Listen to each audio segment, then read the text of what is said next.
أمير الشعراء أحمد شوقي لم يخفي أنه شيعي المذهب رغم المخاوف التي كانت تحيط به بحسب قوله في هذا البيت: ولكن أخاف امرئا أن يرى علي التشيع أو يسمعه، حيث أعلن عن شيعيته في العديد من القصائد التي سنقرأ لكم أبياتا من بعضها، مع أننا لا نفرق بين الطائفتين، ولكنه مشهد استوقفنا فرأينا أن نذكره لكم. نعم، هو شيعي وهو من أصول عراقية، فإن جده أيضا كان اسمه مركبا أحمد شوقي، وهذا الجد كردي فيلي شيعي نزح من كردستان العراق إلى مصر على أيام محمد علي باشا الذي ضمه إلى حاشيته، فأنجب ابنه علي، وعلي أنجب أحمد شوقي الحفيد المكنى بين قوسين أمير الشعراء.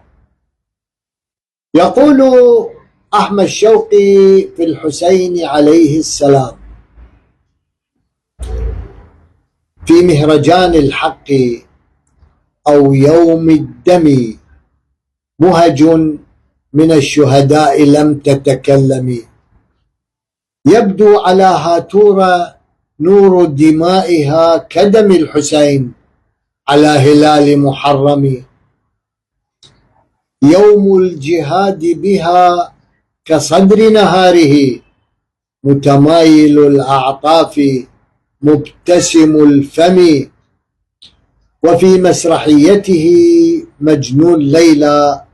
التي تتحدث عن زمن الدولة الأموية. يقول أحمد شوقي: عنانيك قيس إلام الذهول، أفق ساعة من غواشي الخبل،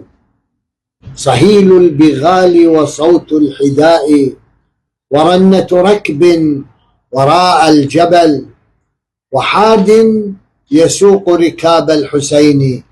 يهز الجبال إذا ما ارتجل، فقم قيس واضرع مع الضارعين، فقم قيس واضرع مع الضارعين، وأنزل بجنب الحسين الأمل. ومن هذه المسرحية أيضا يقول: رضيع الحسين فديت الرضيعين والمرضعة، وأنت إذا ما ذكرنا الحسين تصاممت لا جاهلا موضعه، لكن أخاف امرئا أن يرى علي التشيع أو يسمعه، أحب الحسين ولكنما لساني عليه وقلبي معه، حبست لساني عن مدحه حذار أمية أن تقطعه، إذا الفتنة اضطرمت في البلاد ورمت النجاة فكن إمعه. ومنها أيضا يقول أحمد شوقي: ما الذي نفر عني الظبيات العامرية، ما الذي نفر عني الظبيات العامرية، ألأني أنا شيعي وليلى أموية، اختلاف الرأي لا يفسد للود قضية. ومنها: قد بين الحادي فقل أصم أنت أم غبي، قد بين الحادي فقل أصم أنت أم غبي، هذا منار العرب، هذا الحسين بن النبي، هذا الزكي بن الزكي الطيب بن الطيب. وقال في قصيدة أخرى وهو يشبه الدهر الخؤون الذي غدر بالإمام الحسين عليه السلام: فيقول: ومن صابر الدهر صبري له، شكا في 30 شكوى لبيد، ومئت ومثلي بري أحق، كأني حسين ودهري يزيد. تغابيت حتى صحبت الجهول، وداريت حتى صبحت الحسود.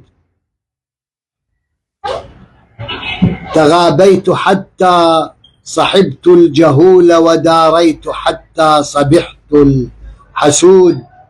وقال في يوم الجمل من ملحمته دول العرب وعظماء الإسلام: